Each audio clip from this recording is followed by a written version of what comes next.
2 दिवस झालं आपला मसाला ताजा-ताजा करून आणलेला आहे बघा. म्हणलं चला तुम्हाला दाखवा. हॉस्पिटलमध्ये गेलते, पण हॉस्पिटलमधनं माघारी आले. त्याचं कारण पण सांगते तुम्हाला. मस्त असा काळा सुटसुटीत मसाला झालाय. ढेकळं नाहीत, काय नाहीत बघा. आता भरायला घेतलंय. माप बंदच आहे अजून. अजून भरून घ्यावं म्हणलं पहिल्यांदा. तर दवाखान्यात गेलते. हातपायाचा घसाटा झालता. लय दम भरत होता रोजच्यापेक्षा जास्त. सलाईन लावायला घेतली होती डॉक्टरनी. पण मीच परत ह्यांना म्हणलं नको सलाईन लावायला. उशीर लागेल म्हणलं मसाला भराय म्हणून आले घरी तुमच्यासाठी बघा. आल्या-आल्या 6 वाजता मसाला भरायला घेतला होता. आताशी 1 किलोचं 30 पुडं भरून झाल्यात. आता ह्याला बघा डबल पॅकिंग करायची आहे. अर्धा किलोचं पण पुडं भरून घेतलेलं आहे. तुम्ही तर बघताच आहे इथं किलोचं आणि अर्धाच.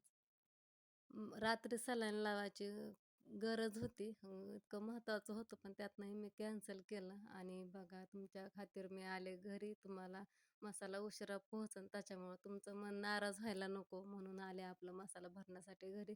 मला वाटलं 1-2 तासात होईल आणि सलाईन लावलं असतं तर बघा तिथं घरी येऊन भरणं पण झालं नसतं. परत अजून ऑर्डरी असंच लेट पडल्या असत्या. इकडं मुलं बघतात टीव्ही, दुर्गा माऊ टीव्ही बघते इकडं. मसाला भरणं दिसतंय तेवढं सोपं नसतंय. दिसतंय एवढं-एवढंसं पड पण भरपूर टायमिंग जातोय. कुटाणा भरपूर असतोय. भरायचं, माप करायचं, डबल पिशवी लावायची, परत पॅकिंग करायची, सगळं नीटनाटकं ठेवायचं पुसून. बरोबर 6 वाजता बसले होते आणि बरोबर 8 वाजता सगळं आवरून झालं बघा मसाल्याचं काम आणि इथं अजून भांडी पडल्यात दुपारची. सर्वांना गुड मॉर्निंग. तर बघा सकाळ-सकाळ उठले, भांडी हे घासली, रात्रीची कालची भांडी पडलेली आणि राधूला आवरून ट्युशनला पाठवले. आज एकटीच गेली ट्युशनला. आज माझी वाट काही तिने बघितली नाही. तर इकडं बघा सकाळच्या पारी देवपूजा हे करून घेतली. आधी निम्मा स्वयंपाक केला, मग देवपूजा करायला घेतली इकडं मस्त अशी आणि परवा दिवशी येताना फुलं आणली होती मंडईतनं. मला खूप आवडतात फुलं, पण तिथली जागा पण घासून घेतली थोडी देवापुढली काळं-काळं झालतं. रांगोळीही काढली, देवाला फुलंही वाहिली, मस्त अशा रांगोळीवरती हळदी-कुंकू वाहून घेतलं. काही देवपूजा हे करून घेतली आणि बघा राजू तर आधी ट्युशनला गेली होती. कसं बसं उठलं आपलं हे करत मुलांचं आवरलं. ओमला शाळेमध्ये पाठवलं. त्याने हाताने अंघोळ केली. कपडे हातानेच घालतो सगळं बघा हातानेच करतो. फक्त गन पावडर करायचं आणि मग राजू ट्युशनवरून आल्या शाळेत गेली बघा. जेवण हे केलं. तिनं आवरलं तिच्या हाताने आणि मग बशी ती 11ला कधी 11:15ला कधी 11:30ला. आज 11 वाजता बस आली होती. आज लवकर आली ती बस. आता धुणं भांडी करायचंय आणि रात्री ह्यांनी बाहेरनं जेवण आणलं होतं. म्हणजे सगळं मसाला हे बळं भरला मी. भरपूर ऑर्डरी होत्या. भरपूर ताईंच्या ह्यांच्या ऑर्डरी होत्या. मग ते भरणं गरजेचंच होतं. आपल्यामुळं त्यांचा घोटाळा नको नाही का. आधीच 2-2, 3-3 दिवस आधीच ऑर्डर येऊन पडलेल्या होत्या. त्यात मसाला नंतर केला होता.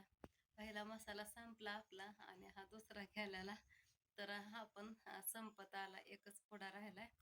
असं 5-10 किलो काहीतरी असेल बघा. तो पण फोडला होता मी रात्री शेवटचा पुडा. तर असू द्या ज्याने मसाला ऑर्डर नसेल केला, कोणाला करायचा असला तर करा. नंबर तर तुम्हाला माहितीच आहे. इंस्टाग्रामवर ह्याच्यावर असतोय. तर आता मला करायचं धुणं भांडी. तर हाताची रात्री सलाईन बघा काढूनच म्हणायचं थोडक्यात. सगळं बिल पण केलं होतं. सलाईनची बाटली घेतली होती. मेडिकलवरनं आणली होती बघा आणि फक्त लावायचीच बाकी होती. तिथं झोपवलं पण होतं. पण लावू का नको, लावू का नको. एका बाजूने वाटायचं लावा, एका बाजूने वाटायचं नको. कारण मसाला भराय बघितलं तर मी किती वेळ गेला. 3 तास गेले मसाला भराय आणि एका तासात उरकणार नाही. 2 तासात मला माहीत होतं. म्हणून मी ह्यांना नको म्हणलं. ह्यांनी म्हणले उद्या येऊ, तसंच राहू द्या सगळं. ह्यांनी आता मगाशी पण म्हणले जाऊ म्हणलं थोड्या वेळाने एका तासाने. आता वाजलं 12. उठत बसत कसं तरी काम केलं. जरी आता गोळ्या खाल्ल्यामुळं बरं वाटतंय. नाहीतर मला दवाखान्यात पण काय सुचत नव्हतं. काल दुपारी पण काय सुचत नव्हतं. लय दम भरत होता. रोजच्यापेक्षा जास्त दम भरत होता आणि रात्री पण बोलता येत नव्हता. बसून तेवढा मसाला भरला. म्हणलं टाकत्यानं आल्या आल्या कोरिअरला पटकन लिहून आणला. थोडा उशीर झाला लिहिण्यासाठी. काय ते ॲड्रेसही लिहायला उशीर झाला. त्याच्यामुळं गाडी गेली निघून. मग आता संध्याकाळी आता दुपारनं टाकताना आता मसाला आज कोरिअरला. आज आहे शुक्रवार. उद्या संध्याकाळीच येतोय तुमच्यापर्यंत. फक्त तुमच्या गावात पोहोचल आणि तुम्ही तिथनं नेल्यानंतर मग तुमच्या घरी. तर दुर्गाला घालायची आंघोळ मला. दुर्गाला आता बळ शांत बसवली, माती खेळून आली बाहेरून, कपडे मळव लागते ना. आंघोळीची राहिली तिच्या पप्पा संग, पण ते आंघोळ करत नाही आजकाल. तिला मलाच आंघोळ घालावं लागते. खायला दिलं तिला काजून, त्यांनी खायला आणलं होतं. काय म्हणतात त्याला, मिठाचं चव येण्यासाठी तोंडाला. थांब देते फोडून. खा, दिलंय सोलून, आता खावा. बघ किती कपडे मळवले. हा, सगळे माती लावून आले ड्रेसला. तिला आंघोळ घालायची आता. तर रात्री मसाला काय टाकणं झाला नाही. परत मला वाटलं सलाईन लावली असते तर बरं झालं असतं. कारण की उशीर झाला मसाला टाकायला. घडीत लावू पण वाटायची, घडीत नको पण वाटायची. ते मसाल्यामुळं दोन्ही बाजूने मन खात होतं. परत रात्री पण खूप त्रास झाला बघा. असं उठायला पण येत नव्हतं, बसायला पण येत नव्हतं. नुसत्या डोळ्याला अंधार येत होत्या. काल दुपारी पण तसंच होत होता. गोळ्या खाल्ल्या तरी रात्री काही फरक पडला नाही लवकर.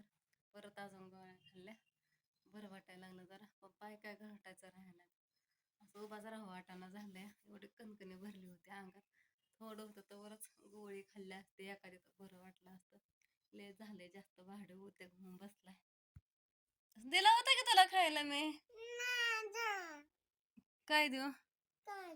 लय नसतं खायचं, त्यात उष्णता असते. चला आंघोळ कराय, बघ कसलं लहान दिसतंय, खराब दिसते.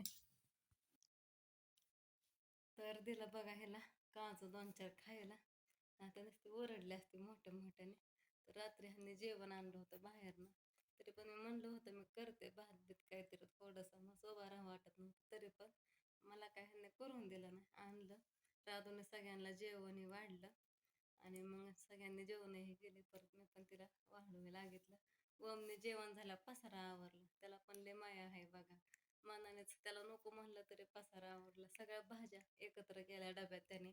भात एका साईडला काढला, फ्रीजमध्ये भाज्या ठेवल्या.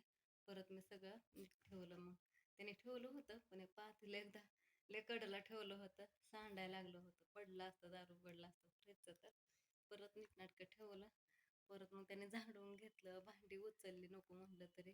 म्हणलं मम्मी तुला सांगितलं ना डॉक्टरने आराम करायचं, काय सांगितलं म्हणलं. कशाला काम करते, कारण की तो पण होता ना. 4:30 वाजता आम्ही गेलतो इथनं, तिथं 5:30 वाजले. डॉक्टर काय लवकर आलं नाहीत. मग आम्ही निघालो तिथनं वैतागून. मग डॉक्टर आले. मग तिथंच भरपूर वेळ गेला बघा.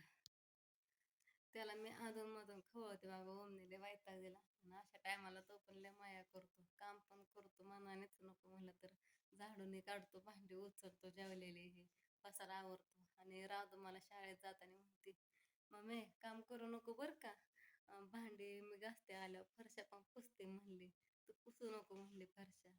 मग तिला किती माया बघा की. तिचं ते आवरून ट्युशनला गेले.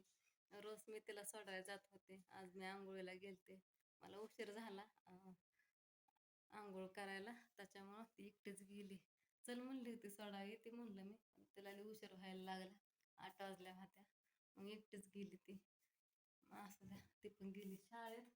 घेते धुणं भांडे करून. आणि ओम पण शाळेत गेलाय. आणि हा मसाला आता दुपारनं नाहीतर संध्याकाळनं टाकते 5-6 वाजता. आता पार 12:15 वाजले तर